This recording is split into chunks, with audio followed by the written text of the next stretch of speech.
माटी से बंधी डोर 27 मई से शाम 7:30 बजे स्टार प्लस पर। रेशम दादी के घर में ना होने का बहाना बना के आरजू ने जाने से इनकार कर दिया, लेकिन इस वक्त इन सब चीजों से निपटने के लिए आरजू का पाकिस्तान जाना बहुत जरूरी है। आखिर कैसे समझाऊं बाबू को? सना जी। जी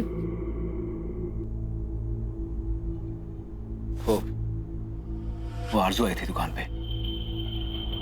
वो पॉलिसी 10 लाख की जो रेशम दादी ने आरजू के नाम पे ली थी वो पूरी हो गई है। तो आरजू बोल रही थी कि रेशम दादी अब वो पैसे अब आरजू के अकाउंट में ट्रांसफर करना चाहती है। पॉलिसी पूरी हो गई? पर सूरज जी, रेशम दादी ने तो हमसे कहा था ना कि अभी वक्त है पॉलिसी पूरी होने में। हाँ संध्या जी, मुझे भी ऐसे लगा था, लेकिन आरजू ने कहा कि शायद रेशम दादी को तारीख को लेकर कोई गलतफहमी हो गई थी, लेकिन वो पूरी हो गई है। संध्या जी, दिक्कत ये है कि वो पैसे ट्रांसफर कैसे हों, क्योंकि आरजू का तो खाता यहाँ पे है नहीं। उसका खाता खुलवाने के लिए टाइम जाएगा, क्योंकि कागजी कार्रवाई में वक्त जाएगा ना। इसलिए आरजू कह रही थी कि अगर वो पैसे छोटों के अकाउंट में ट्रांसफर कर लें तो वो जब चाहे उससे ले सकती है। मेरे ख्याल से ये आइडिया अच्छा है। जब मैं आरजू को पाकिस्तान भेजने की सोच रही हूँ, तभी वक्त से पहले अचानक पॉलिसी के पैसों का आ जाना। क्या कोई रिश्ता है इन दोनों बातों के बीच?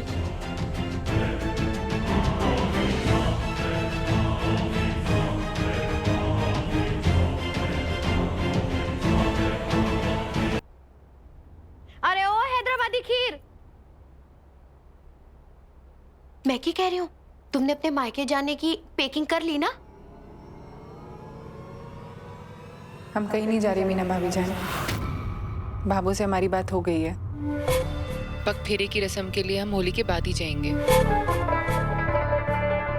ओ, हाँ, एक बात मैं तुम्हें बता देती हूँ, जो हमारी जेठानी जी है ना, उनके मन में अगर कोई बात आ जाए तो वो ब्रह्मा जी की डायरी में जो लिखा होता है ना, वो भी कट करके वही लिख लेते हैं जो जेठानी जी चाहती है, ताकि तुम्हें समझ ना आए। तुम्हारे स्टाइल में बताती हूँ, एक बार वो कमिटमेंट कर लेती है ना, तो वो किसी की ना सुनती। तो अच्छा है तुम ना अपना बोरिया बिस्तरा पैक करके तैयार रहो, कभी भी जाना पड़ सके है। अच्छी बात है कि भाभी जान अपने इरादे की बहुत पक्की हैं, लेकिन जिद के मामले में हम भी कुछ कम नहीं हैं। एक बार अगर हमने तय कर लिया कि होली हम यहीं मनाएंगे, इसका मतलब यहीं मनाएंगे। अब चाहे भाभी जान हमें भेजने की लाख कोशिश कर लें, हम नहीं जाएंगे। होली है भाई, होली है, बुरा ना मानो, होली है।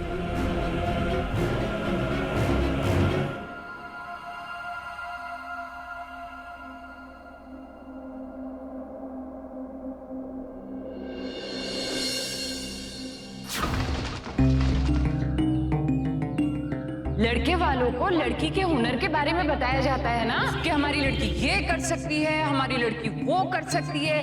तो आप भी ना लड़के वालों को हमारी आरजू के इस बेलन तोड़ने वाले हुनर के बारे में जरूर बताइएगा। मज्जाल है कि एक भी दिन ऐसा गया हो कि इसने रोटियां बेली हो और एक ना एक बेलन ना शहीद हुआ हो। नहीं, ऐसे ससुराल में बेलन तोड़ के हम बाबू को नाराज नहीं कर सकते। देखिए बिटिया, रोटी को ना हल्के हल्के बेलना, पूरी ताकत न लगाना, तो बेलन नहीं टूटेगा।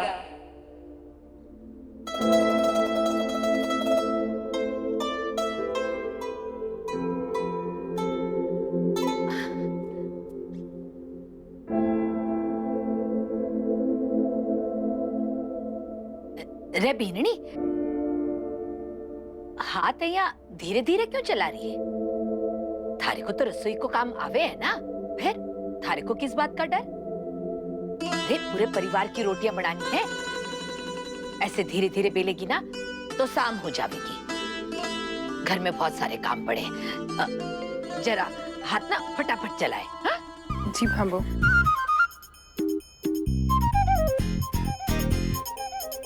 हाँ आऊं मैं। रे मारा राम जी।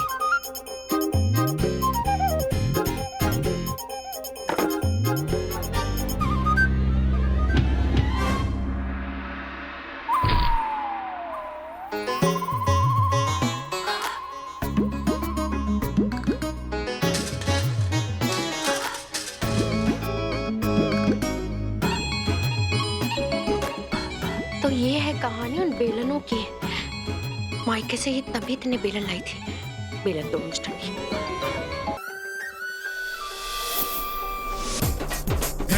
सूखी रोटी तेरे हाथों से खा के आया मजा बड़ा। तेरे राणा जी फिर से तुझसे मिलने आ रहे हैं? रिश्ते के लिए हाँ हो जाएगी ना। हर बार की तरह किस्मत धोखा तो नहीं देगी।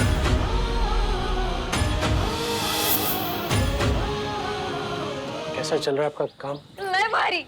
मैं सुबह खेत में काम करती हूँ, फिर तालाब में ना भैंसों को मस्त रगड़ रगड़ के नहलाती हूँ। दोपहर में ना चौकड़ी मार के ना डिशुम डिशुम वाली फिल्म देखती हूँ। और शाम को ना घूमने जाती हूँ मेरे राजा के साथ। राजा? पतीला? क्या? चाय उबल गई। राजा मेरा बैल।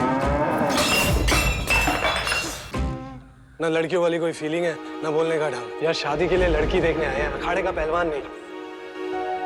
जो बंजर जमीन पे भी हरियाली ले आए, उसकी जिंदगी में कोई रंग भर पाएगा। माटी से बंधी डोर 27 मई से शाम 7:30 बजे स्टार प्लस और डिज्नी प्लस हॉटस्टार पर।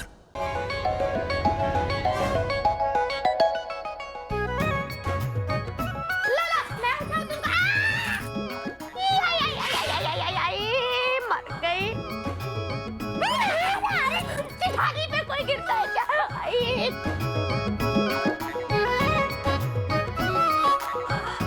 दीजिए।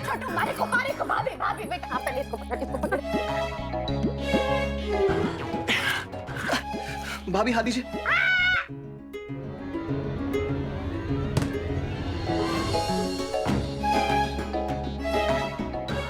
किले अठी क्या कर रही? बाबा जरा हाथ तो दो। अरे राम जी। अरे बाबा इन्हें नहीं बठी ने देखो। रे मारे राम जी, मारे छोरे ने लगी तो कोनी। वो मने लगी है बाबा।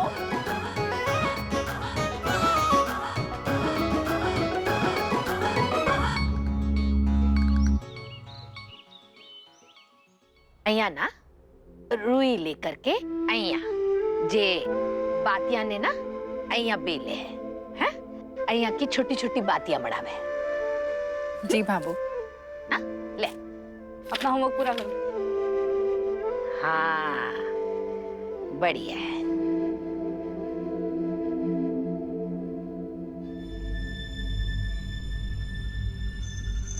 हाँ अठीने रख दे और कर।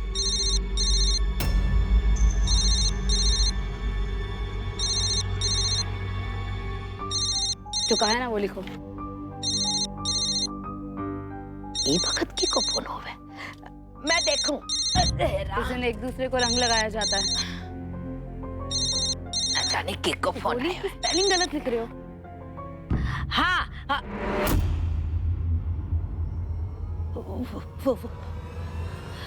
वो धो क्यों? नहीं मारो मतलब जे ना है। आप बताओ क्या बोलना चाहो? जी ना आप जया बोलोगा भैया ही होगा। हाँ जी धो क्यों?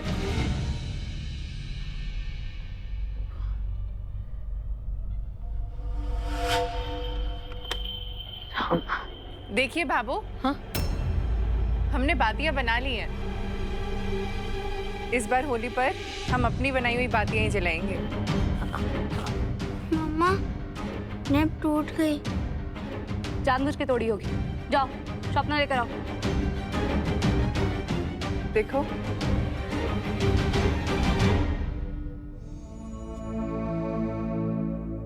आरजू बीननी वो थारे को ना इस होली पर थारे मायके जाना पड़ेगा।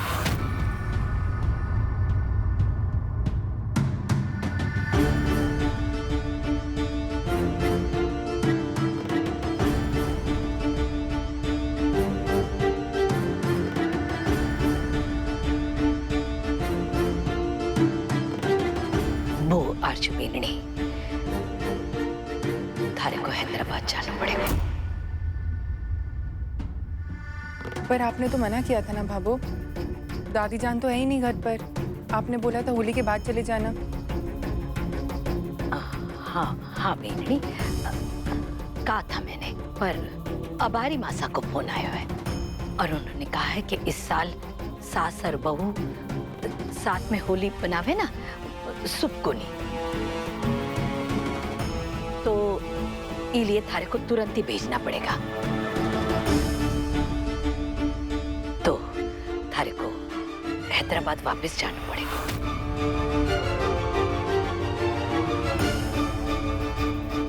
भाभो, ये मासा कौन है? हम क्यों माने उनकी बात? बेननी, जे मासा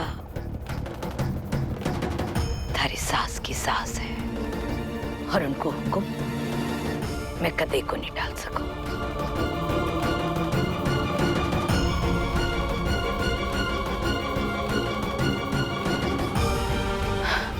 आरजू बेननी, थारे को हैदराबाद जाना ही पड़ेगा।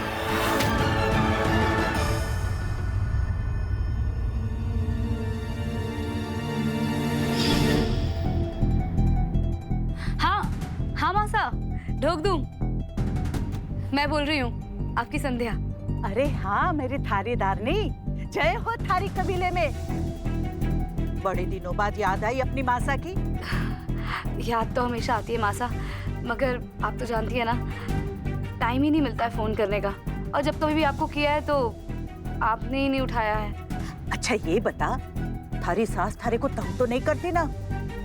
कि अभी उसके कान मरोड़ो फोन करके। उसकी चाबी है हमारे पास? नहीं मासा, ऐसा कुछ भी नहीं है। वो तो हमारा बहुत ख्याल रखती है और मेरा तो खासकर बहुत ध्यान रखती हैं। और छोटू और आरजू की शादी भी ना बहुत अच्छे से हुई है मासा। सब बहुत याद कर रहे थे आपको। हाँ बिंदड़ी, आना तो मैं भी चाहती थी, पर क्या करूं, हर काम अपनी मर्जी से नहीं होता ना। सारा कबीला जा रहा था 4 धाम की यात्रा पर, टिकटें भी निकाल रखी थी। अब हमारी वजह से सबको परेशानी हो जाती ना। हाँ मैं जानती हूँ मासा, आपने बताया था। पर ठाकुर जी ने चाहा तो बहुत जल्दी मुलाकात होगी तुम सबसे। हाँ मासा, आप जब बुलाओ हम हाजिर हो जाएंगे। आप हुक्म तो दो। वैसे छोटू और आरजू को कुलदेवी के दर्शन करवा के लेकर आ गए हैं। सारी रस्में हो गई हैं, सिवाय एक के मासा। वो पगफेरे की रस्म होती है ना, वो रह गई है मासा बस। मासा, आप ही कहती हैं ना कि वो रस्म सबसे ज्यादा जरूरी होती है। हाँ हाँ, रस्में तो अपनी टाइम पे निभानी जरूरी होवे है संध्या बिंदनी। नई बिंदनी को मायके भेज के ये रस्म भी निपटा लो। हाँ मासा, चाहती तो मैं भी यही थी, इसलिए मैंने भाभो को कहा भी था। लेकिन वो आरजू की दादी है ना, वो अपने किसी रिश्तेदार के घर गई हैं। होली के बाद ही लौटेगी। और फिर भाभो ने फैसला ले लिया कि आरजू को पगफेरे की रस्म के लिए होली के बाद ही भेजेंगी। अब देखिए ना मासा, बेकार में ये रस्म अटक ही रह गई है। आप तो जानती हैं ना, हमारे घर में भाभो के अलावा किसकी चलती है। मैंने तो समझाने की बहुत कोशिश की, लेकिन भाभो मान ही नहीं रही है।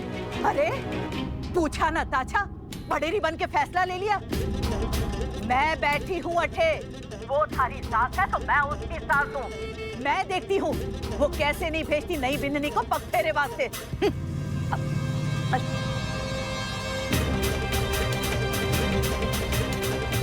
अब मासा मेरा काम कर देगी। सॉरी भाभो, पर मेरे पास इसके अलावा कोई और रास्ता नहीं था।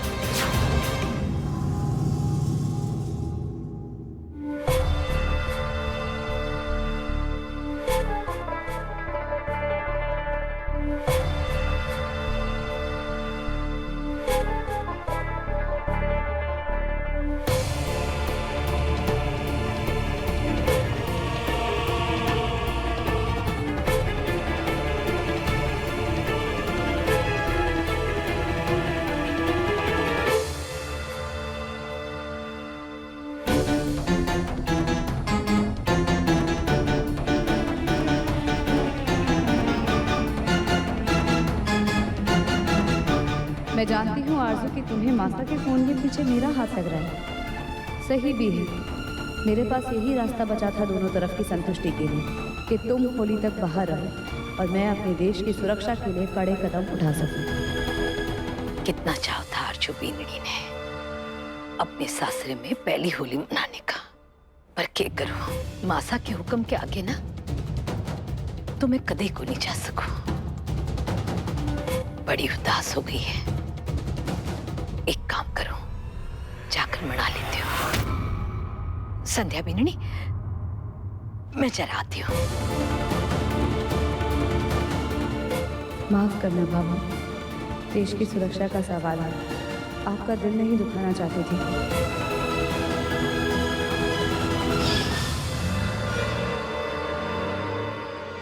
आरजू, आरजू रुको, आरजू।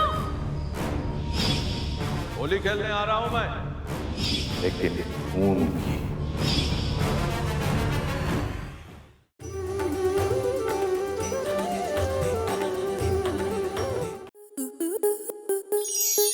स्टार प्लस के ऐसे ही और बेहतरीन लम्हे देखने के लिए सब्सक्राइब करें हमारे YouTube चैनल को।